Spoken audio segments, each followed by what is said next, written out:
সিদ্দিকুল্লাহ চৌধুরী মমতা ব্যানার্জির যে ডোজ খেয়ে মাথা পাগল হয়ে গেছে, কাসিম সিদ্দি সেই দুনিয়ার সেই ডোজ খেয়ে মমতার কথা পাগলে সে ওই সিদ্দিকুল্লাহর সাথে একজোটে। ব্যানার্জির আশীর্বাদ যার মাথায় পড়েছে তার ব্রেন শর্ট হয়েছে, সত্য কথা অন্ধ বোবা হয়ে গেছে।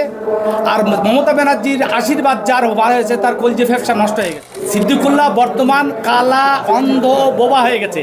সে ভালো বুঝতে পারে না, ভালো জিনিস দেখতে পারে না, ভালো জিনিস শুনতে পারে না। তাই মমতা ব্যানার্জি যেটা শিখিয়ে দেয় সেই কথাটাই। সিদ্দিকুল্লাহ চৌধুরী এমন মানুষ, উনি ভারতবর্ষের একটাই মানুষ, ওনার ওপরে হামলা হলে জাতির হামলা। জমিয়ত ওলামা দুটো ভাগ হয়েছে, তার নাটের গুরু ছিল সিদ্দিকুল্লাহ চৌধুরী। আরশাদ মাদানী আর মাহমুদ মাদানীকে দাঙ্গা লাগাবার জন্য সিদ্দিকুল্লাহ চৌধুরী নাটের গুরু ছিলেন। মমতা ব্যানার্জি আসল হচ্ছে নাটের গুরু সেলাই রাস, নাটের গুরু সেলাই রাস সব জায়গায় লাগে। সারা বিশ্ব বিখ্যাত যদি কোনো মিথ্যাবাদী থাকে সেটা মমতা ব্যানার্জি। সারা বিশ্বে যত নাটক বাস কোনো মহিলা থাকে সেটা মমতা ব্যানার্জি। আজকে এখনো পর্যন্ত যে সমস্ত মুসলমান বন্ধু বান্ধব আছেন তাদেরকে জ্ঞান কাণ্ড যথেষ্ট যদি কিঞ্চিত পরিমাণে থাকে, যে মমতা ব্যানার্জি বলল ওয়াকাফ আমি থাকতে ওয়াকাফের ওপরে হামলা করতে দেবো না, ওয়াকাফের ওপরে হামলা করতে দেবো না, আমি রয়েছি, তোমাদের মিটিং এখানে তোমরা মানে দিল্লি চলে যাও। তাহলে মমতা ব্যানার্জি কেন তার ওই বিজেপির বিরুদ্ধে মিটিং কোনো দিল্লি গিয়ে করছে না? আমরা বাংলায় মমতা এবং বিজেপি, মমতা মানে বিজেপি, মমতা মানে আরেকটা ব্যানার্জি নরেন্দ্র মোদী, এই দুটি থেকে মোদী মমতা মুক্ত হোক পশ্চিমবঙ্গে, তবে হিন্দু মুসলমান শান্তি থাকবে। মমতা ব্যানার্জি এবং বিজেপির হাত থেকে মুসলমান বাঁচতে। অনুষ্ঠান হবে, আপনারা কি যাচ্ছেন? সিদ্দিকুল্লাহ চৌধুরী মিটিংয়ে যাওয়া মানে মসজিদ মাদ্রাসা ধ্বংস, ওয়াকফ সম্পত্তি ধ্বংসে সাহায্য করা। কিন্তু সিদ্দিকুল্লাহ চৌধুরী ডাকে এক সময় যেভাবে লক্ষ লক্ষ মানুষ যেখানে হাজির হতো, কিন্তু আজকে সিদ্দিকুল্লাহ কোনো পাত্তা নেই। সিদ্দিকুল্লাহ চৌধুরী যখন আল্লাহর জন্য কাজ করত, ভারতের জনগণ তখন পাশে ছিল।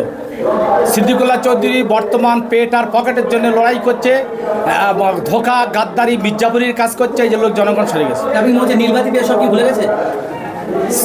মমতা ব্যানার্জির আশীর্বাদ যার মাথায় পড়েছে তার ব্রেন শর্ট হয়েছে, সত্য কথা অন্ধ বোবা হয়ে গেছে।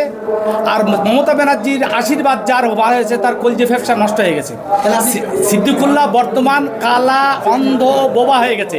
সে ভালো বুঝতে পারে না, ভালো জিনিস দেখতে পারে না, ভালো জিনিস শুনতে পারে না। তাই মমতা ব্যানার্জি যেটা শিখিয়ে দেয় সেই কথাটাই বলে। সিদ্দিকুল্লাহ চৌধুরী মমতা ব্যানার্জির যে ডোজ খেয়ে মাথা পাগল হয়ে গেছে, কাসিম সিদ্দি সেই দুনিয়ার সেই ডোজ খেয়ে মমতার কথা পাগলে সে ওই সিদ্দিকুল্লাহর সাথে একজোটে। যেভাবে সংখ্যালঘুরা আজকে যেভাবে নিপীড়িত হচ্ছে, কিন্তু আজকে তারা মুসলিম।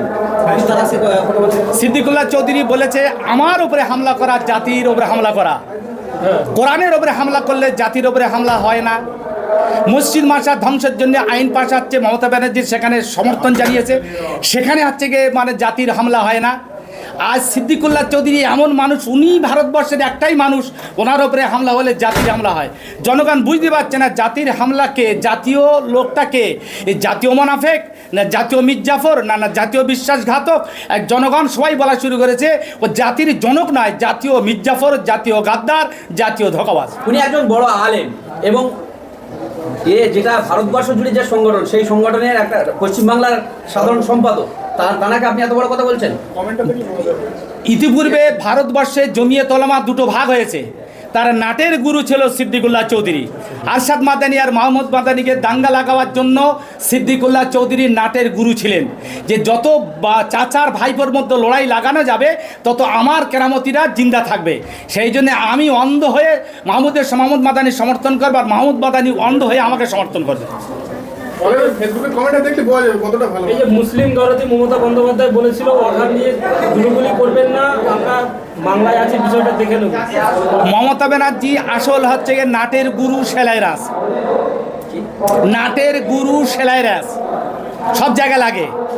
সারা বিশ্ব বিখ্যাত যদি কোনো মিথ্যাবাদী থাকে সেটা মমতা ব্যানার্জি। সারা বিশ্বে যত নাটক বাস কোনো মহিলা থাকে সেটা মমতা ব্যানার্জি। আজকে এখনো পর্যন্ত যে সমস্ত মুসলমান বন্ধু বান্ধব আছেন তাদেরকে জ্ঞান কাণ্ড যথেষ্ট যদি কিঞ্চিত পরিমাণে থাকে, যে মমতা ব্যানার্জি বলল ওয়াকাফ আমি থাকতে ওয়াকাফের ওপরে হামলা করতে দেবো না, ওয়াকাবের উপরে হামলা করতে দেবো না, আমি রয়েছি, তোমাদের মিটিং এখানে তোমরা মানে দিল্লি চলে যাও। তাহলে মমতা ব্যানার্জি কেন তার ওই বিজেপির বিরুদ্ধে মিটিং কোনো দিল্লি গিয়ে করছে না? মমতা ব্যানার্জি আসলকে মুসলমানের ধোকা দিয়ে আরএসএসকে হাত শক্ত করতে চাইছে। আসল মমতা ব্যানার্জি আরএসএসের জন্ম, আরএসএসের লোক। আপনি কি বাংলায় বিজেপি আনতে চাইছেন মমতার বিরুদ্ধে কথা বলে? মমতার সংসার বিজেপি ছিল, মমতা বিজেপির রেলমন্ত্রী ছিল, যতটা বেশি সময় বিজেপি দিয়েছে, নরেন্দ্র মোদীর গলায় ফুলের মালা গুজরাটে গণহত্যার সময় মমতা ব্যানার্জি দিয়েছিল। আর মমতা ব্যানার্জি 98 সালে বলেছিল যে আমি বিজেপিকে ক্ষমতায় আনবো। মমতার জামানায় বিজেপি এখানে শক্তিশালী হয়েছে, আর এখানে আরএসএস শক্তি এলেছে, আর পশ্চিমবঙ্গকে দাঙ্গাবাজে পরিণত করেছে। মুসলমানকে পিটিয়ে মিটিয়ে মারছে, মমতা কথা বলে না। ইসলামের উপরে আক্রমণ হয়, মমতা কথা বলে না।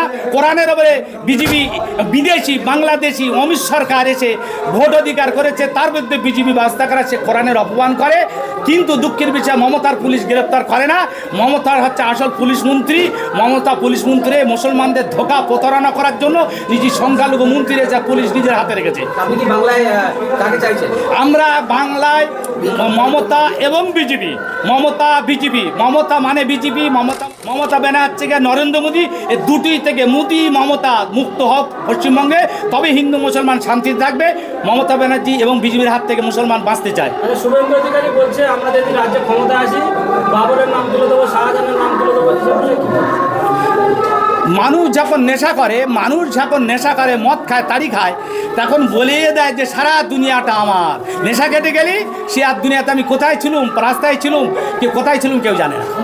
শুভেন্দু অধিকারী যেভাবে মুসলিমদের নিয়ে বিস্ফোরণ করছে, বলছে বাংলাদেশে শুভেন্দু অধিকারী যে কথাটা বলছে মমতার শেখানো ভাষা। তুমি যত বিজেপির হয়ে মুসলমানদের বিরোধিতা করবে আর তোমার ভয়েতে আমার ভোট দেবে আর আমার ভোটটা বাকি থাকবে, আমি আজীবন মুখ্যমন্ত্রী হয়ে থাকতে পারবো। মমতা ব্যানার্জি পড়াচ্ছে। এটা পড়াচ্ছে মমতার মেয়ে ছেলের নাটক, মহিলার নাটক। সেই নাটক থেকে সাবধান। পশ্চিমবঙ্গের মানুষ যদি বাঁচতে চায় তাহলে মমতার নাটক থেকে বাঁচতে হলে 2 ফুল নির্মূল করতে হবে।